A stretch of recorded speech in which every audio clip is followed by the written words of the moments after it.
देखिए दोस्तों, सबसे बड़ी बात बृहस्पति के बारे में समझ लीजिएगा। बृहस्पति को हमारी किताब कहती है सबसे बड़ा ग्रह है। वो क्यों कहती है उसको आप समझिएगा। अगर हम बृहस्पति के साइज के विषय में बात करें तो बृहस्पति के अंदर 1300 धरती यानी पृथ्वी समा सकती है, इतना बड़ा है उसका साइज। दूसरा एक कॉन्सेप्ट है ब्रह्मा विष्णु महेश का। शिव संहारक हैं, विष्णु पालक हैं, और ब्रह्मा जी जीवन देने वाले हैं। और अगर आप गौर करेंगे, कई ज्योतिष पद्धतियों में बृहस्पति को जीवा बोला गया है। जीवा, जीवन। ये शब्द का इस्तेमाल क्यों हुआ है इसको समझिएगा। सबसे बड़ी बात है, बृहस्पति यानी कि जुपिटर एक गैसीय पिंड है। गैस का गोला है, कोई ठोस सतह नहीं है। जैसे धरती पे हम चल सकते हैं, बृहस्पति पे ऐसा कोई भी स्थान नहीं है। और ऐसे और भी कई ग्रह हैं। अब दूसरी बात, सारे ग्रह जैसे सूरज की वजह से टंगे हुए हैं, एक तरीके से मैंने पीछे ये साबित किया, और अपनी अपनी धुरी पे चल रहे हैं, अपनी अपनी स्पीड पे चल रहे हैं। इसी प्रकार से बहुत सारे उल्का पिंड, धूमकेतु, यानी कि जो ग्रह नहीं है, वो एक तरीके के लावारिस पत्थर के टुकड़े जैसे हैं, जो कि किसी भी ग्रह से टकरा जाएं तो वहां पे बहुत बड़ी हलचल, बम ब्लास्ट जैसी। इसको अगर हम हजारों साल पहले जाएं तो धरती से एक उल्का पिंड टकराया था और डायनासोर सारे खत्म हो गए। उस समय जो जीव था, जीवन था धरती पे, वनस्पति के रूप में, जीव जंतु के रूप में, तो हम लोगों का जीवन बाद में पनपा। इस तरीके की घटनाएं लाखों सालों में एक दो होती हैं, जिनका असर दूसरे ग्रहों पे पड़ता है, लेकिन धरती पे नहीं पड़ना चाहिए, क्योंकि धरती पे जीवन है। इस बात को समझिए। अब होता क्या है, जो लावारिस धूमकेतु और उल्कापिंड इस प्रकार से जो वायुमंडल में, मतलब कि ब्रह्मांड में तैर रहे हैं, घूम रहे हैं, और इन सब की हजारों और लाखों किलोमीटर की स्पीड होती है, तो बृहस्पति का एक वायुमंडल है, एक दबाव क्षेत्र है, जिसे ग्रेविटी बोलेंगे। वो इस तरीके के जो लावारिस उल्कापिंड हैं, जो लावारिस धूमकेतु हैं, इनको अपने अंदर समा लेता है, और हीट बहुत ज्यादा है, उन सबको गला देता है, गैस बना देता है। हमारे धरती का पालन समझने की कोशिश करिए। और ये आज के समय में वैज्ञानिक स्तर पे जो नासा, इसरो, स्पाई एक्स, जो एजेंसियां हैं जो अंतरिक्ष पे काम कर रही हैं, ये सब इनकी रिपोर्ट है। और यही सारी चीजें हमें हमारे वेदों से, पुराणों से, और ज्योतिष की सभी पुस्तकों से पुराने ऋषि मुनियों ने लिख के दी है, जो कि आज विज्ञान साबित कर रहा है। और वही रूप स्वरूप बृहस्पति को दिया गया है, इस बात को समझिए। और ये बात मैंने क्यों कहा, मैं हर क्लास में सबसे पहले 2-3 मिनट का एक छोटा सा सूत्र जरूर देता हूं, और उसका कारण यही है कि आप लोगों में आकर्षण बढ़े। जो चीज हमारे ऋषि मुनियों ने पुराने समय में कह दी है, मैं उनको वैज्ञानिक बोलता हूँ। वो आज भी साबित हो रही है, बस हमारे को अपने देखने की दृष्टि बदलनी होगी, हमें उसे वैज्ञानिक तरीके से देखना होगा। अब आ जाते हैं हम अपने लाल किताब ग्रामर सूत्रों पे। पिछली बार हमने बहुत सारी चीजें जानी, जिसमें समय का गिरह, जन्म वक्त, और बार का गिरह, जन्मदिन का गिरह। तो उसमें समझने वाली बात है कि जिस वक्त, और वक्त 9 दे दिए सभी ग्रहों से संबंधित, लेकिन उस दिन सिर्फ 7 समय पे और 7 दिनों पे बात हुई थी। अब 7 समय और 7 दिन, 7 समय 7 दिन में यहाँ राहु केतु नहीं है, ये समझ लीजिएगा।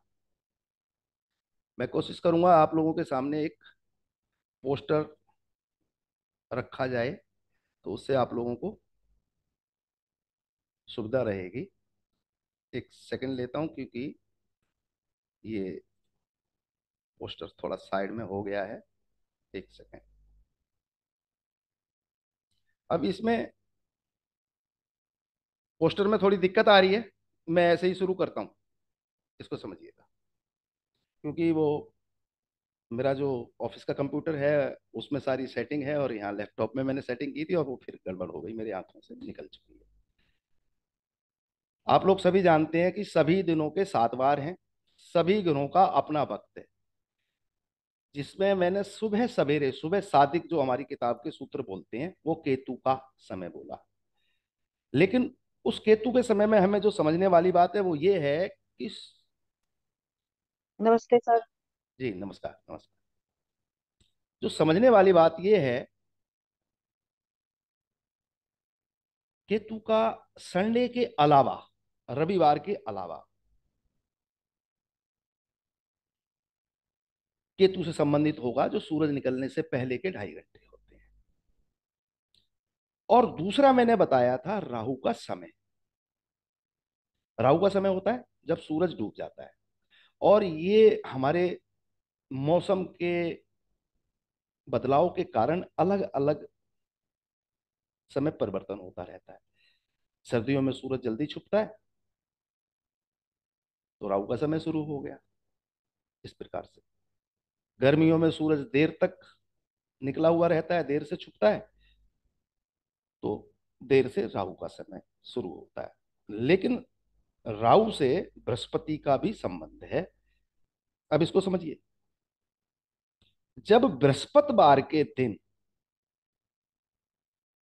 किसी जातक का जन्म हो, तो 7 ग्रहों को छोड़ के शाम को, पक्की शाम जिसे बोलते हैं हम लोग, यानी सूरज छिप चुका है और तारे निकले नहीं है। इसको और समझाने के लिए बता दूं, किसी को कोई संशय ना रहे, जो राहु 11वें घर का हम लोग जो उपाय करवाते हैं, राहु 11वें घर का हम लोग जो उपाय करवाते हैं खासतौर से, क्यों? वीरवार को पक्की शाम, यानी कि सूरज छिप छुपा हो, तारे ना निकले हों, वो जो 20-25 मिनट, कई बार ये 15 मिनट भी होते हैं, ये पंचांग देख के ही पता चलेगा कि उस दिन कितनी देर का वो समय राहु का होगा। और ये रोज होता है, लेकिन राहु से इसे कैलकुलेट करेंगे वीरवार, बृहस्पतिवार, थर्सडे।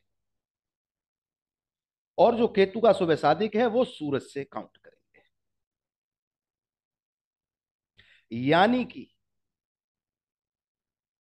किसी जातक का जन्म जब बृहस्पतिवार, यानी वीरवार, गुरुवार, शाम को, जब सूरज ढल चुका है और तारे नहीं निकले, यानी कि पक्के शाम को हुआ है, पक्की शाम, तो राहु को खाना नंबर 12 देंगे। इस प्रकार से वक्त का ग्रह कौन है? राहु। दिन है वीरवार, लेकिन बृहस्पति का घर नहीं देंगे यहाँ। लेकिन ये सिर्फ ध्यान रखना है, राहु का पीरियड और बृहस्पतिवार का दिन, तो 12वां घर दे देंगे।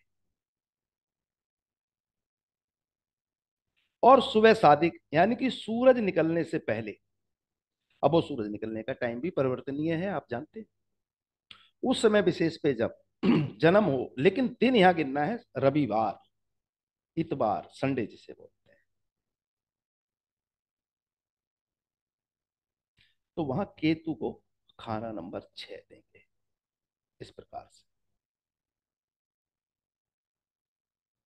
ये भी ध्यान रखना है, 7 ग्रहों के अलावा और 7 दिन के अलावा, क्योंकि हम 9 ग्रहों पे कैलकुलेशन करते हैं। बेशक राहु केतु ग्रह नहीं है, लेकिन उनकी मान्यता तो है और उनका असर है, और राहु केतु की ही एनर्जी में हम लोगों का जीवन पूरा चलता है। इस तरीके से, अब इसमें कोई संशय है तो बताइए, मैं रुक देता हूँ थोड़ी देर के लिए, क्योंकि मैंने बोला था ये क्लास हम कंप्लीट प्रैक्टिकल के रूप में करेंगे, बीच बीच में इसमें सवाल जवाब लेंगे। कोई संशय है किसी के? कोई डाउट है किसी के? चलिए, इसमें खाना नंबर 2 कहीं भी नहीं लिया गया है, अगर आप चार्ट को देखेंगे। और मैं उस चार्ट के विषय में आप लोगों के सामने बोल देता हूं। ये 1952 का पेज नंबर 40-42 के करीब आएगा। मैं बता देता हूँ आप लोगों को, किताब लेके ही बैठा हुआ।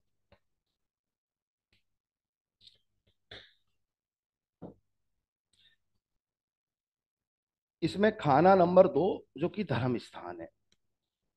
धर्म स्थान में किसी भी ग्रह की तासीर में परिवर्तन हो सकता है, क्योंकि एक से ज्यादा दुश्मन ग्रह भी धर्म स्थान में नहीं लड़ते हैं, और अमूमन आम व्यक्ति भी कोई धर्म स्थान में एक दूसरे के दुश्मन भी चले जाएं तो वो धर्म स्थान में लड़ाई झगड़ा नहीं करते हैं। इसलिए खाना नंबर 2 इस जन्म वक्त और जन्मदिन के ग्रह से संबंधित नहीं रखा गया है। खाना नंबर 8 मौत का घर है, जिसे मारक घर कहा गया है। मौत एक बहुत बड़ा शब्द है। अमूमन कोई अहमियत नहीं है देखा जाए साधु संन्यासियों की, लेकिन हम तो ग्रस्त वाले हैं ना, तो हमारे लिए इसकी अहमियत है। कोई मरना तो चाहता नहीं। और खाना नंबर 8 में जाके अलग अलग ग्रहों की अलग अलग तासीर बदल जाती है। केतु राहु बहुत मंदे, बुध बहुत मंदा, शुक्र बहुत मंदा। सूरज चंद्र बृहस्पति का असर आप लोग जानते हैं, कैद भी हो जाता है कुछ हालात में, इस तरीके से। और खाना नंबर 11 को भी नहीं लिया गया।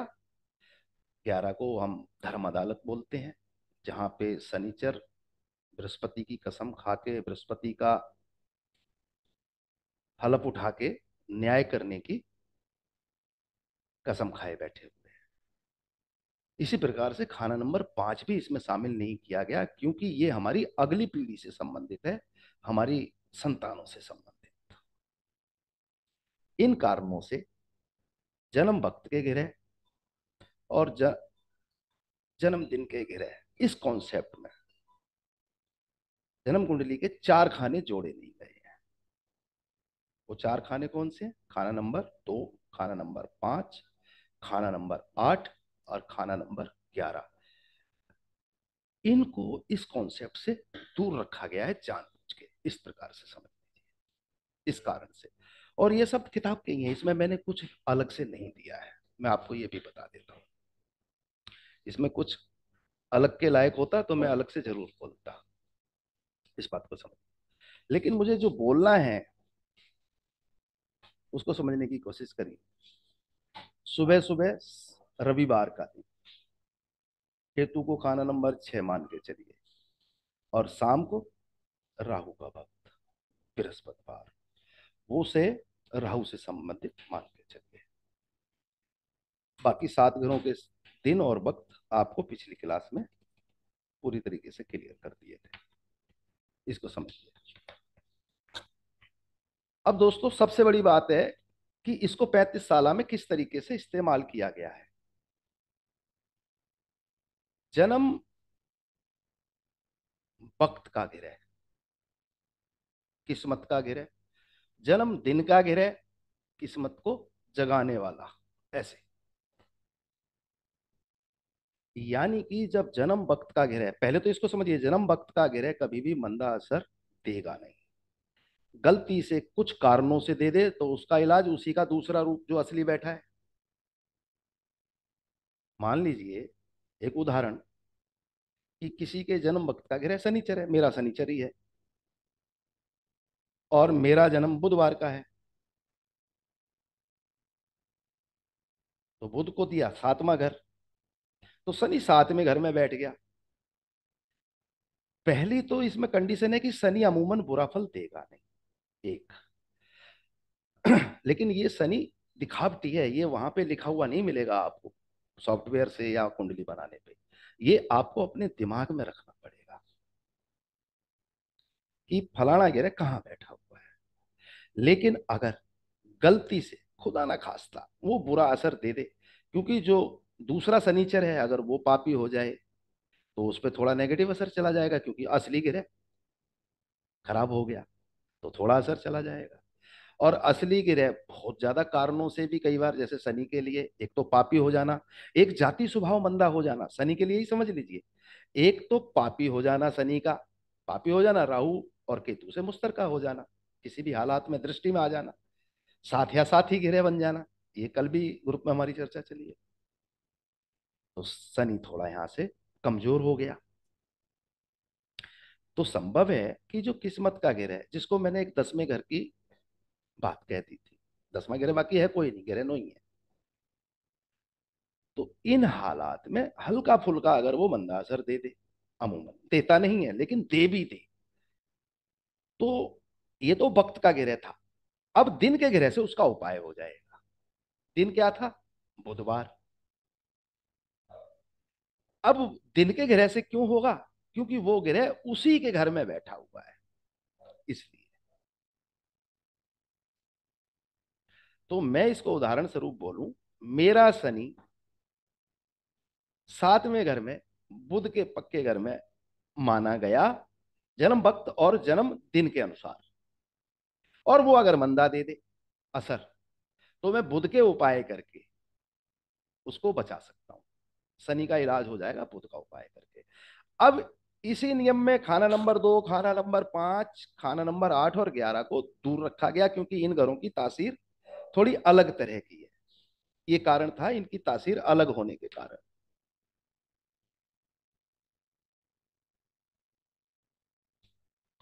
अब इसको 35 साल में, 35 साल चक्कर में कैसे इस्तेमाल किया गया है, इसको समझिए। जब किसी का जन्म होता है तो साधारण नियम है, और जो कि ज्यादातर ज्योतिषी करते हैं सैद्धांतिक रूप से, इसको समझ लीजिएगा। हमारे बहुत सारे विद्वान लोग शनि से ही चलाते हैं, लेकिन जब आप गौर करेंगे तो यहाँ पे दो चीजें कही गई हैं: इंसान की उम्र और ग्रह की उम्र,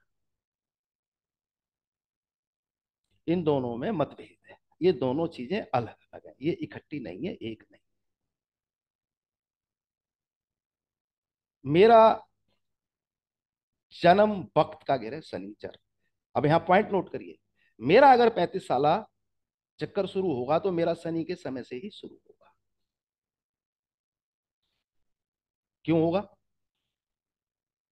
क्योंकि ये किस्मत का ग्रह भी बोला गया है, और उसके ट्रीटमेंट अगर वो खराबी पे आ जाए तो मैंने आपको बताया कि वो जिस ग्रह, जिस बार वाले ग्रह के घर में बैठा है। तो सबसे पहले तो आप लोग ये क्लियर करिए कि 35 साल चक्कर शुरू कहां से होगा, क्योंकि कुछ विद्वानों में मतभेद है। वो कहते हैं कि जी शनि से मान के चलिए, कुछ विद्वान कहते हैं कि जन्म दिन के ग्रह से काउंट करिए। अब इसमें ये मतभेद का कारण भी बता देता हूं। 35 साल चक्कर का जो लिखावट है हमारी किताबों में वो पहले है, और जन्मदिन और जन्म बार के ग्रह की लिखावट आती है बाद में। तो अब एक बार इसको प्रैक्टिकल के स्वरूप में आप में से जो जो भाई करना चाहे तो उनका हम 35 साल चक्कर खोलने की कोशिश करते हैं। किसी को इस विषय पे बोलना है? जी तिवारी जी बोलिए, मधुसूदन जी बोलिए। मेरा देखो सर, कब जन्म वक्त का ग्रह केतु है। आपका जन्म का टाइम बोलिए, यहाँ पे बारह अभी पाँच हाथ के चौवन हाथ प्रैक्टिकल हो जाएगा। जन्म, जन्म वक्त का बारह ग्रह बोलिए। जन्म वक्त का केतु सर। सुबह सुबह सुबह हुआ है? सुबह 3:30 बजे। वक्त 3:30 बजे, केतु आ गया। दिन क्या है साहब? सर वार नहीं पता। चेक कर लीजिए। फिर ऐसे नहीं होगा ना, अधूरी बात हो अच्छा जाएगी। अच्छा, ठीक है क्योंकि सर। मैं क्लियर कह रहा हूं कि मैं नहीं। कंप्लीट प्रैक्टिकल पे ही रखूंगा। हाँ। सर इतना मेरा ज्यादा है खोलिए। नहीं, लेकिन लोगों ने बोल बोल के करवाया है, प्रैक्टिकल नहीं करवाया। तीन नहीं चार सर, लोग। और किसी का देखिए। हाँ सर बोलिए। मेरा खोलिए। जी जी सचदेवा जी बोलिए। बुधवार का जन्म बुधवार का दिन, वक्त और बोलिए। जन्म समय का ग्रह बुध। जन्म समय का, समय भी बुध। आपका मतलब 4 से 6 है, या चार हाँ से जी। साढ़े छह है, वही है ना? जी सर आपका तो जी बुध जी ही बुध है, ठीक है। बुध 7वें घर में बोलेगा, ठीक है। जी। अब आपका जो 35 साल चक्कर शुरू होगा वो बुध आपके बुध से से, शुरू होगा। बुध से होगा।